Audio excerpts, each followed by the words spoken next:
Good morning class. My name is Ajay Pandey. Today I am going to teach you system of units. System of units में सबसे पहले हम आपको बताते हैं कि यूनिट्स क्या हैं.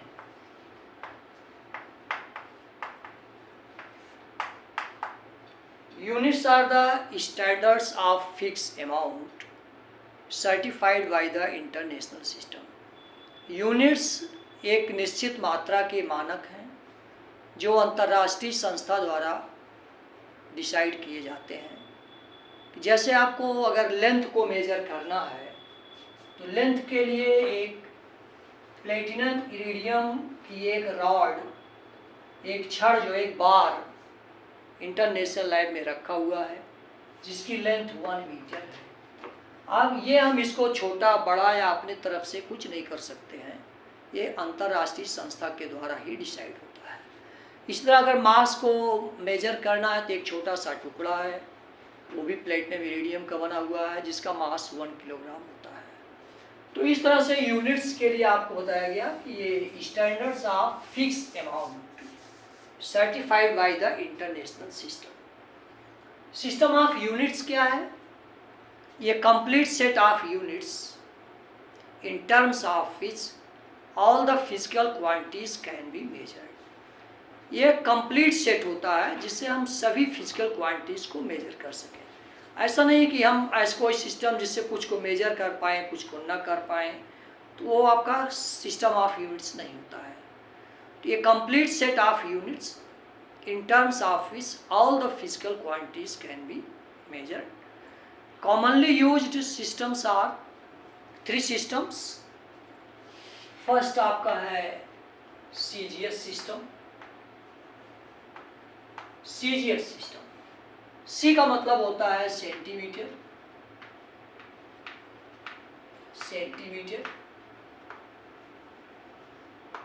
G का मतलब होता है ग्राम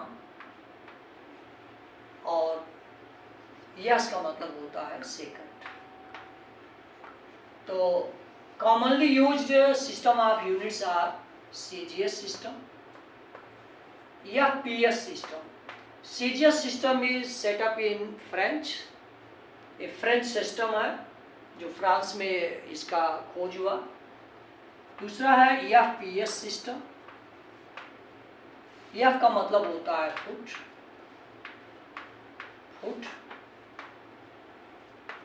P का मतलब है पाउंड.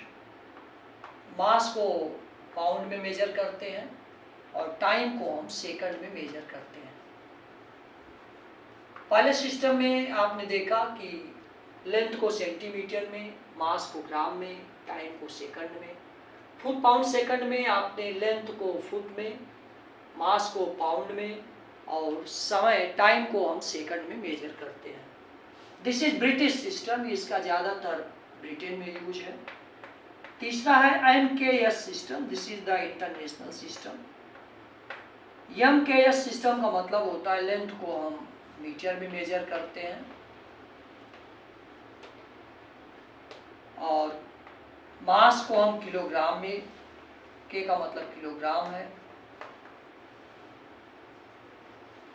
और S का मतलब टाइम है, इसको हम सेकंड में करते हैं. ये 3 सिस्टम हैं जिनका यूज किया जाता है. कॉमनली यूज सिस्टम्स इन आपका सिस्टम ऑफ यूनिट्स 3 है. इसके बाद जो होता है आपका फंडामेंटल यूनिट्स कौन कौन सी हैं. आपने देखा कि फंडामेंटल फिजिकल क्वांटिटीज हमने आपको बताया था. The quantities which can be express in terms of itself, they are independent. ऐसी क्वांटिटी जो इंडिपेंडेंट होती हैं, किसी पर निर्भर नहीं होती, वो फंडामेंटल फिजिकल क्वांटिटीज कहलाती हैं. फंडामेंटल फिजिकल क्वांटिटी में आपने देखा फंडामेंटल फिजिकल क्वांटिटीज और इनकी यूनिट्स क्या है और फिर इनका सिंबल क्या है, ये चीज आपने देखना है. फंडामेंटल यूनिट्स आपकी क्वांटिटीज 7 थी, ये आपको लिखाया गया था. Length, mass, time, temperature,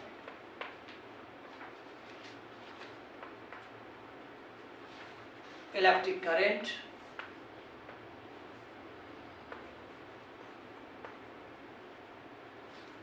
intensity of light या ल्यूमिनस लाइट भी कहते हैं, इंटेंसिटी ऑफ लाइट। और सेवेंथ है quantity of substance, quantity of matter, quantity of substance. ये 7 है और फिजिकल क्वांटिटीज हैं। इनकी यूनिट जो होती है लेंथ का मीटर होता है, मास का किलोग्राम होता है, ये आपको पता है।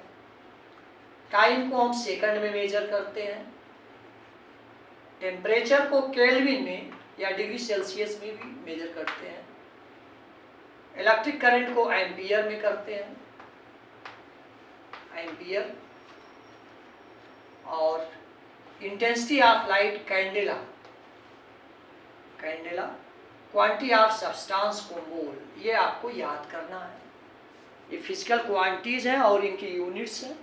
इनके सिंबल को हम एम से लिखते हैं, किलोग्राम को केजी से लिखते हैं, सेकंड को एस से लिखते हैं, केल्विन, एम्पियर और कैंडेला सीडी, और ये होता है आपका मोल।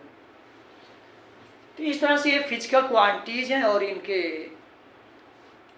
सिंबल्स हैं।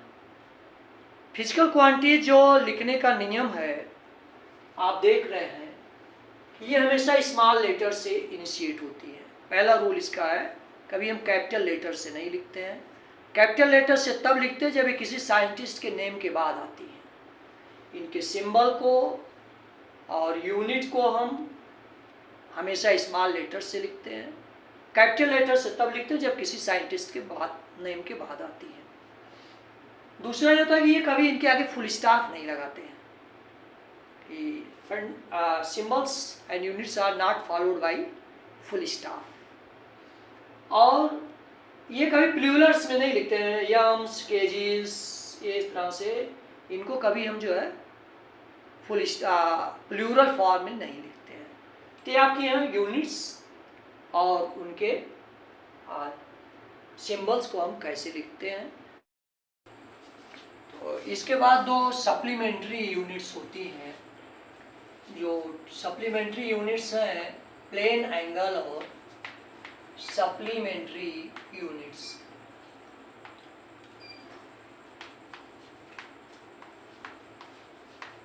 प्लेन एंगल जो एंगल प्लेन में बनता है, नंबर 1 प्लेन एंगल।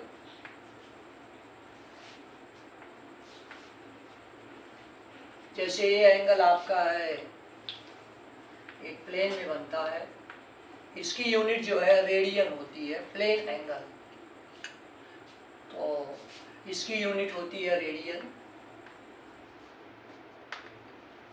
और सिंबल इसका होता है RAD, रेडियन। और दूसरा होता है सॉलिड एंगल। सॉलिड एंगल वो एंगल होता है जो 3 डायमेंशन में बनता है, प्लेन में नहीं बनता है। कि जैसे हमारी हैंड है, फिंगर है, ये किसी पॉइंट पर जो एंगल सबटेंड करेगा वो आपका होता है सॉलिड एंगल। तो जैसे मान लीजिए आपकी कोई वस्तु है, ये इस पॉइंट पर जो एंगल बनेगा वो इसको हर डायरेक्शन से मिलाएंगे, तो इस तरह से ये एंगल आपका बनता है। ये होता है सॉलिड। जैसे इस पॉइंट से इसको मिलाएंगे तो एक कोन बन जाएगा, और वो होता है आपका सॉलिड एंगल। इसका होता है स्टेरेडियन, स्टेरेडियन, और इसकी यूनिट होती है SR। ये 2 आपकी सप्लीमेंट्री यूनिट्स हैं, प्लेन एंगल और solid angle. Plane angle is made in 2 dimension and solid angle is made in 3 dimension. तो इस तरह से आपका ये हो गया आपकी फंडामेंटल यूनिट्स और सप्लीमेंट्री यूनिट्स इस तरह से होती हैं। इसके बाद अब आप डायमेंशंस पढ़ने जा रहे हो। डायमेंशंस डायमेंशंस क्या हैं, इसको समझिए। Dimensions are the powers raised to fundamental units to express any physical quantity. किसी भी फिजिकल क्वांटिटी को जब हम व्यक्त करते हैं तो फंडामेंटल यूनिट्स पर जो पावर लगाते हैं उन्हीं को हम डायमेंशंस कहते हैं। फॉर एग्जांपल हम डायमेंशन लिखते कैसे, देखिए। पहला एग्जांपल आपका है एरिया। डायमेंशन लिखने के तरीके आप जानिए। सबसे पहले हम उसका फार्मूला लिखते हैं। इसका फार्मूला आप जानते हो, लेंथ इंटू ब्रेथ। लेंथ और ब्रेथ ये डिस्टेंस है, इनको हम एल से लिखते हैं। डायमेंशन में कैपिटल एल से लिखते हैं, एल। और ब्रेथ भी डिस्टेंस ही है, इसको भी हम एल से लिखते हैं।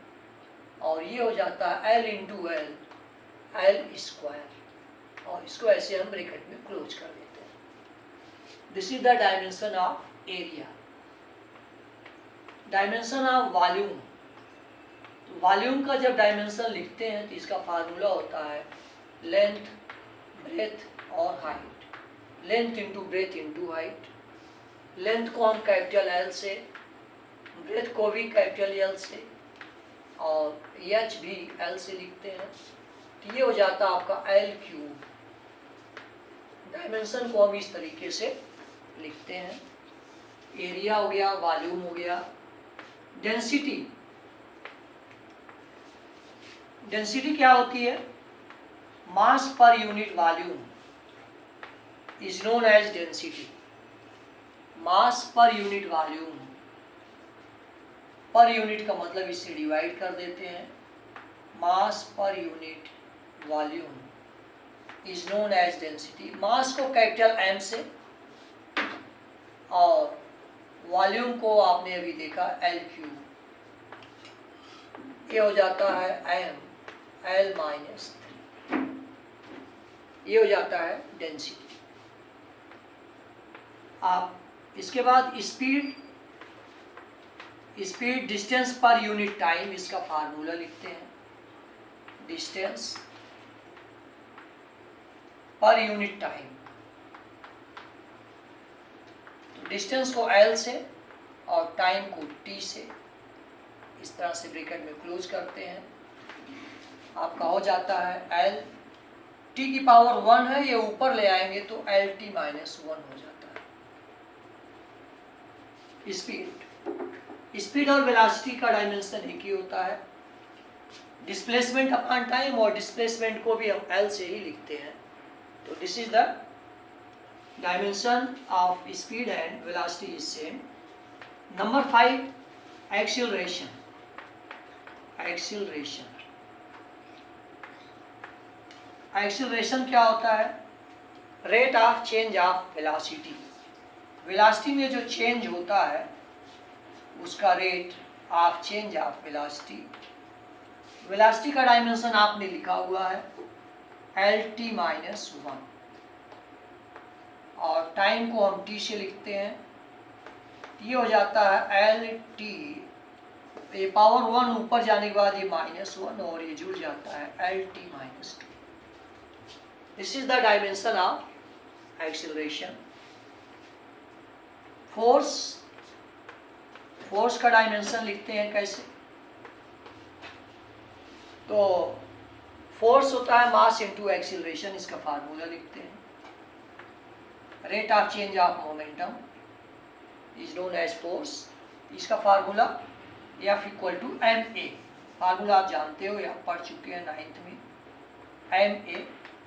मास को कैपिटल एम से लिखेंगे, और एक्सीलरेशन का फार्मूला आपने ऊपर लिखा हुआ है एल टी माइनस 2। ये मिलके हो जाता है एम एल टी माइनस 2। ये एम एल टी माइनस 2 ये होता है मास का आपका फोर्स। फोर्स के बाद जो है आप लिख लिए हैं, तो फोर्स के बाद नेक्स्ट आप लिखते हैं वर्क। वर्क क्या होता है? Displacement in the direction of force is known as work. Force की डायरेक्शन में अगर डिस्प्लेसमेंट होता है तो वर्क होता है। वर्क का भी हम फार्मूला लिखते हैं F इंटू डी। फोर्स की डायमेंशन आपने लिखा हुआ है mlt माइनस 2, ये हो गया फोर्स, और डिस्प्लेसमेंट का आप L होता है, ये इस तरह से हो गया ml2 माइनस t और t minus 2। This is the dimension of work. Work के बाद आपका इसी तरह से एनर्जी। एनर्जी के लिए कोई भी इसका फार्मूला लिख लीजिए, हाफ mv², mgh, कोई भी फार्मूला लिख लें, डायमेंशन सेम आता है। तो मान लीजिए आपने हाफ mv² लिख लिया, तो नंबर की कोई डायमेंशन नहीं होती है, नंबर्स आर डायमेंशनलेस। m का हम लिखेंगे m, कैपिटल M लिखते हैं। v² क्या है, वेलोसिटी है, lt माइनस 1 और इसका स्क्वायर। इस तरह से आपका हो जाता है m, इसका स्क्वायर कर देंगे l² t minus 2। This is the dimension of energy. Energy के बाद आपका होता है प्रेशर। प्रेशर लिख लीजिए। प्रेशर क्या होता है, force per unit area is known as pressure. Force per unit area is known as pressure. Force की डायमेंशन आपको पता है, आपने अभी ऑब्टेन किया था, ये लिखा हुआ अभी mlt माइनस 2, और एरिया का L² होता है। तो आपका 2 इससे ऊपर जाने पे एक कट जाएगा, -2 और 1, ये आपका -1 t minus 2। This is the dimension of pressure. और प्रेशर के बाद जो है आप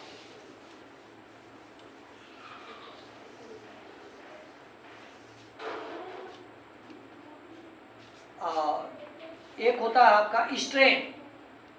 स्ट्रेन, प्रेशर के बाद स्ट्रेन। स्ट्रेन क्या होती है, जैसे चेंज इन लेंथ का रेशियो इनिशियल लेंथ। जैसे किसी रबर को खींच करके उसको स्ट्रेच कर दे, उसकी लेंथ जितनी बढ़ जाती है चेंज इन लेंथ, और इनिशियल लेंथ का रेशियो स्ट्रेन कहलाता है। चेंज इन लेंथ को हम ऐसे लिखते हैं डेल्टा एल, और इनिशियल लेंथ को एल से लिखते हैं। तो ये इनकी डायमेंशन लेंथ ही है, एल से लिखेंगे, और ये एल से एल आपका कैंसिल हो जाता है, ये हो जाता है डायमेंशन लेस। इस तरह से कोई भी डायमेंशन नहीं आती है, एम की 0, एल की 0, टी की 0, ऐसे इसको लिख देते हैं। These are dimensionless quantities, इस तरीके से। इसके बाद आपका नेक्स्ट होता है यंग्स मॉडुलस। यंग्स मॉडुलस ये आप पढ़ेंगे आगे, इसका डायमेंशन क्या होता है, मॉडुलस। फार्मूला याद करेंगे, ये होता है stress upon strain. Stress means होता है force, perpendicular force acting on the surface is known as stress. Stress होता है इस तरह से अपॉन स्ट्रेन। तो स्ट्रेस का डायमेंशन लिखते हैं, फोर्स का डायमेंशन होता है mlt माइनस 2। स्ट्रेन की कोई डायमेंशन नहीं होती है, इस तरह से ये आप लिख लेते हैं mlt minus 2। This is the dimension of Young's modulus. ये आपका हो गया। इसी तरह से हम आगे बढ़ते हैं। यंग्स मॉडुलस के बाद सरफेस टेंशन, ये आपको डिफिनीशन भी हम बताते चल रहे हैं। सरफेस टेंशन, सरफेस टेंशन क्या होता है, force acting per unit length at the surface of liquid is known as surface tension, not length, surface tension. Surface tension क्या है, force acting per unit length at the liquid of surface. किसी liquid के surface के per unit length पर जो force काम करता है उसको हम सरफेस टेंशन कहते हैं। ये होता है force per unit length, F upon L. F का डायमेंशन आपने देखा ही, एम यल टी माइनस 2, और यल आपका ऐसे होता है, ये बचता है एम टी माइनस 2। तो this is the dimension of surface tension. एक इसके बाद आता है कोएफिशिएंट ऑफ विस्कोसिटी। आपको हम समझा रहे हैं विस्कोसिटी क्या होती है। कोएफिशिएंट ऑफ विस्कोसिटी, विस्कोसिटी जो होती है property of liquid which opposes the relative motion. किसी भी लिक्विड का वह गुण जो रिलेटिव मोशन को अपोज करता है वो विस्कोसिटी कहलाता है। जैसे पानी में चलना आपका कठिन होता है तो एक ड्रैग फोर्स लगाता है और जिसके कारण जो है वो फ्रिक्शन पेश करता है, उसी को हम विस्कोसिटी कहते हैं। इसका फार्मूला आप याद करेंगे, फोर्स होता है माइनस, यही है viscosity, coefficient of viscosity eta A dv by dx। F equal to minus eta A, तो F equal to minus eta इसको पढ़ते हैं a dv by dx। और इसको जब हम करेक्ट करते हैं eta equal to F dx upon a dv। F की डायमेंशन हमें पता है M L T minus 2। D X क्या है, लेंथ है, इसका एल होता है, और एरिया ए एरिया है एल स्क्वायर, डी वी जो है वो वेलोसिटी है एल टी माइनस 1। यह फोर्स है D x, x means length है, ए मीन्स एरिया, और डी वी का मतलब चेंज इन वेलोसिटी है। तो आपका यल स्क्वायर यहाँ से कट जाता है तो बचता है आपका एम, एक एल यही बच रहा है, एल माइनस 1, टी माइनस 1 ऊपर जाएगा तो ये हो जाएगा प्लस माइनस 2 और प्लस 1, ये आपका minus 1। This is the dimension of coefficient of viscosity. इसके बाद जो है आपका नोट करते हैं, अब इलेक्ट्रिसिटी में आते हैं। इलेक्ट्रिसिटी में सबसे पहले हम चार्ज का देखते हैं। चार्ज का formula Q equal to I T, current into time. Current का हम डायमेंशन A से लिखते हैं, ये आप याद करिए, इसको समझिए, एम्पियर होता है इसलिए इसको A से लिखते हैं, और टाइम को हम T से लिखते हैं, आपको पता है। इसका डायमेंशन हो गया AT, ऐसे लिखते हैं चार्ज। इसके बाद आपका नेक्स्ट है electric potential. Electric potential, electric potential क्या होता है, work done to bring unit charge from infinite to that point. W upon Q, आप 10th में इसका फार्मूला पढ़ चुके हैं। W मीन्स वर्क, वर्क का डायमेंशन आप अभी लिखे हैं M L square T minus 2, और Q का अभी ऊपर ही लिखा है AT। इस तरह से आपका होता है एम यल स्क्वायर, ऐसे ही है ये, टी माइनस 2 आपका माइनस 1, टी माइनस 3 हो जाता है, और ए को ऊपर लाएंगे तो ए की power minus 1। This is electric potential. Next is resistance. आगे आपका है रेजिस्टेंस क्या होता है, ओम्स लॉ में आपने पढ़ा है, V equal to I R, V equal to I R. ये हो गया 16 आपका। Resistance, property of conductor which opposes the flow of electric current is known as resistance. R equal to V upon I. तो V का आपने अभी लिखा ही था, तो ये V का आपको यहाँ मिट गया है, आप लिख लीजिए इसका। तो W upon Q upon I। तो W का वर्क का होता है M L square T minus two, और अपान Q होता है, Q का होता है आई टी, और एक आई आपका नीचे पहले से ही है। इसका फार्मूला हो जाता है M L square T minus two, I और आई स्क्वायर है, ये एम्पियर होता है ए स्क्वायर, और ये है आपका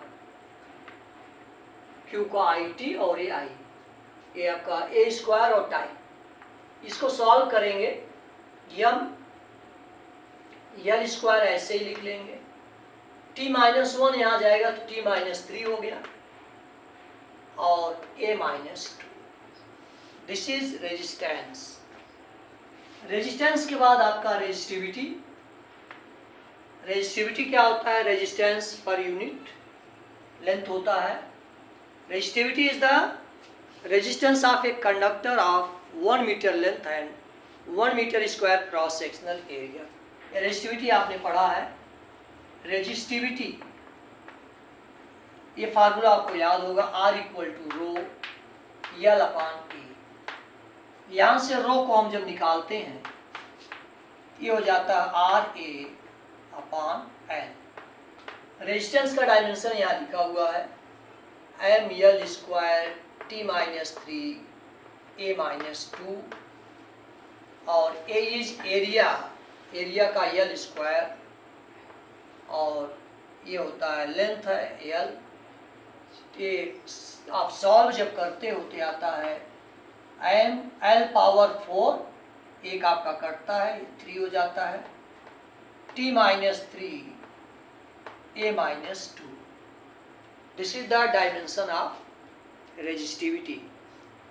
इसके बाद एक होता है आपका कैपेसिटेंस। कैपेसिटेंस कैपेसिटेंस जो होता है, कैपेसिटेंस का होता है C इक्वल टू कैपेसिटेंस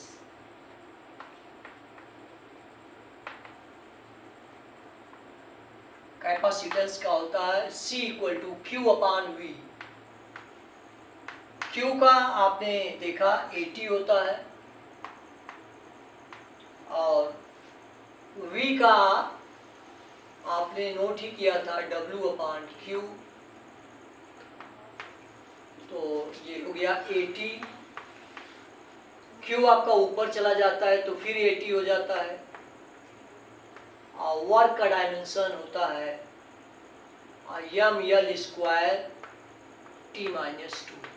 ये डायमेंशंस आपको याद करने हैं। तो इसको जब आप सॉल्व करते हो तो होता है यम ऊपर आ जाएगा एम माइनस वन, यल माइनस टू, टी आपका ऊपर आएगा प्लस ए स्क्वायर, और ये टी और टी हो जाएगा T square.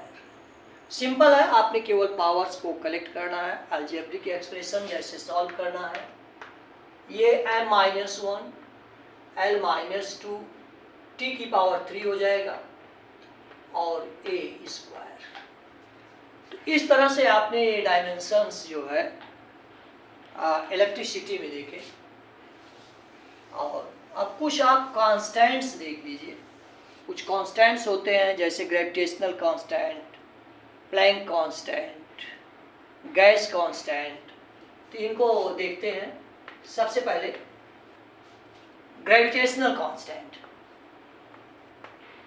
Gravitational constant, gravitational constant जो होता है, ये फार्मूला आप पढ़े हैं, F equal to G m1 m2 upon R square. आपको बहुत ही कम समय में हम ज़्यादा से ज़्यादा टीच करना चाहते हैं, इसीलिए हमारे हर वीडियो में केवल टीचिंग होती है, टीचिंग के अलावा और कुछ भी नहीं है। और इसमें कोई टाइम वेस्टिंग नहीं है, कोई हंसी मजाक नहीं है। हम आपको ज़्यादा से ज़्यादा आगे ले जाना चाहते हैं, आपके समय की बचत करना चाहते हैं, इसीलिए कम से कम समय में हम ज़्यादा से ज़्यादा आपको एक्सीड करते हैं, एक्सीलरेट करते हैं। यहाँ से हम जी को कलेक्ट कर रहे हैं, G equal to F R square upon m1 m2। f की डायमेंशन आपका ml t माइनस 2। r क्या है, डिस्टेंस है, आपने पढ़ा होगा ये l स्क्वायर हो जाता है। और m1 m2 मास है, कैपिटल M से इसको लिखते हैं। m से एक m कैंसिल हो जाएगा, एक m बचा हुआ, इसको ऊपर लाएंगे तो -1। l और l स्क्वायर l क्यूब हो जाता है, t minus 2। This is gravitational constant, Planck constant, Planck's constant.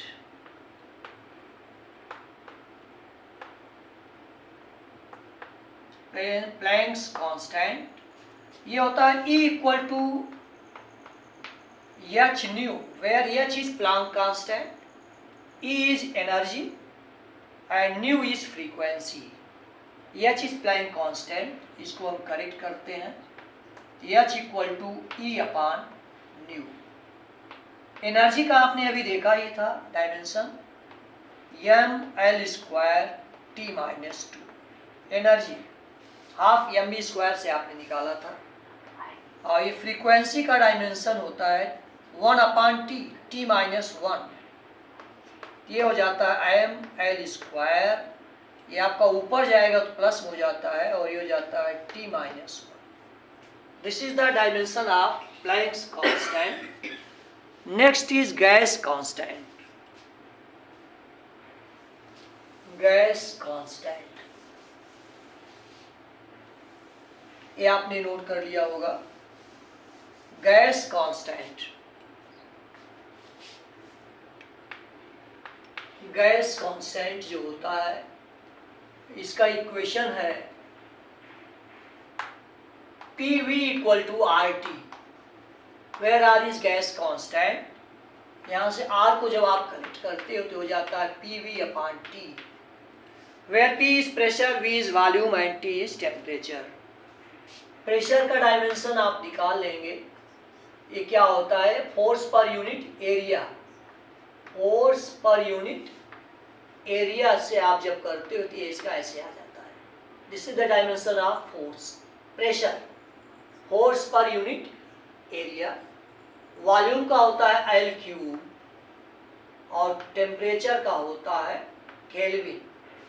इसको आप जब कलेक्ट करोगे तो m L क्यूब और -1 L square t minus 2 k minus 1। This is the gas constant. Next आपका एक होता है permittivity of free space. Permittivity, बहुत सारे रेशियोज हैं, कुछ आपको जो इम्पोर्टेंट है वो बताया जा रहा है। Permittivity, permittivity of free space, free space, इसका फार्मूला आपको याद करना होगा। ये होता है F इक्वल टू 1/4 पाई, ये है परमिटिविटी ऑफ फ्री स्पेस, इसी को कहते हैं। दिस इज एप्सिलॉन नॉट, इसको पढ़ते हैं एप्सिलॉन नॉट। और ये चार्ज है Q1 Q2 by R square, ये कूलम्ब्स का अल्लाह है, आपको आगे चल के पढ़ेंगे। F equal to 1/4 pi epsilon naught Q1 Q2 by R square. तो यहीं से हम एप्सिलॉन नॉट को जब ले आते हैं, ये हो जाता है FR स्क्वायर, यहाँ से कलेक्ट करेंगे, और ये हो जाता है Q1 Q2 अपान FR स्क्वायर। ये एप्सिलॉन नॉट को यहाँ से आप कलेक्ट कर लेंगे, Q1 Q2। Q1 का 80 होता है, Q चार्ज का 80 होता है, आप जानते हो, और F का ml t माइनस 2, R का L स्क्वायर। इसको आप पूरा कलेक्ट कर लीजिए, इम्पॉर्टेंट है, ऐसे डायमेंशन आपसे पूछे जाते हैं।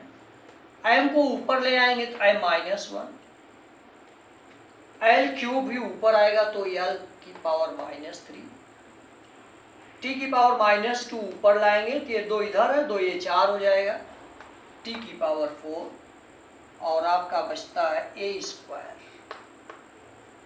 This is the dimension of permittivity of free space.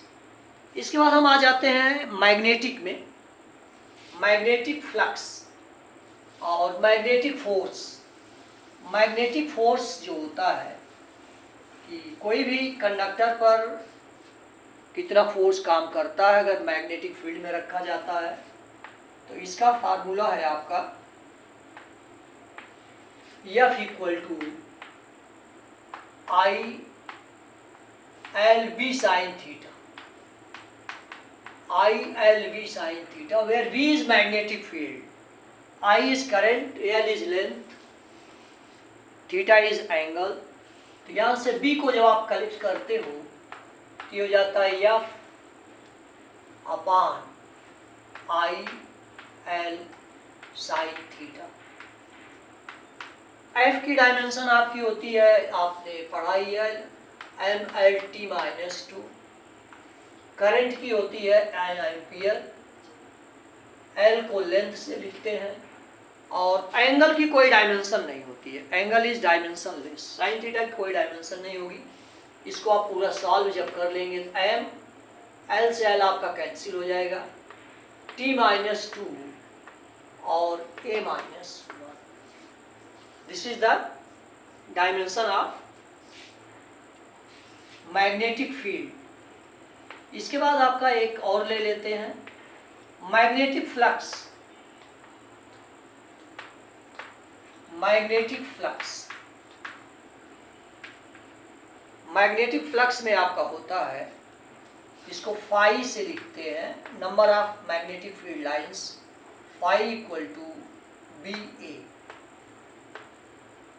Phi = B × A। तो B का डायमेंशन यही है आपका magnetic flux, M magnetic field की डायमेंशन ही यही है, -2 a-1। A is area L square, तो हो जाता है mL² t-2 a-1। ये हो गया आपका मैग्नेटिक फ्लक्स। और इसी तरह से आपके बहुत सारे डायमेंशंस हैं। एक और लिख लीजिए, 25 पूरा कर देते हैं आपका। Heat capacity, specific heat capacity, heat में एक लिख लीजिए, स्पेसिफिक हीट कैपेसिटी। कैपेसिटी ये होता है heat per unit mass per unit temperature. Heat means energy, heat per unit mass per unit temperature. Heat का मतलब एनर्जी, एनर्जी का डायमेंशन आपने लिखा mL² t-2।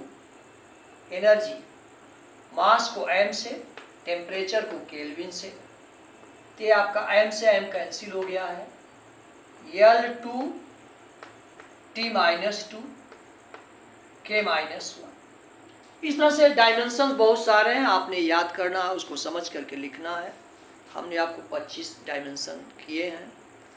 तो डायमेंशन का कॉन्सेप्ट क्या है और सिस्टम ऑफ यूनिट्स क्या है, इसको हमने आपको क्लियर किया है। इनका नोटेशन क्या है, कैसे लिखते हैं, यूनिट्स कैसे लिखते हैं। तो उम्मीद करते हैं कि आपको हमारा वीडियो बहुत पसंद आया होगा। आप इसको लाइक, सब्सक्राइब और शेयर करें, बेल आइकन का बटन दबाएं ताकि आपको नोटिफिकेशंस मिलता है। Thank you.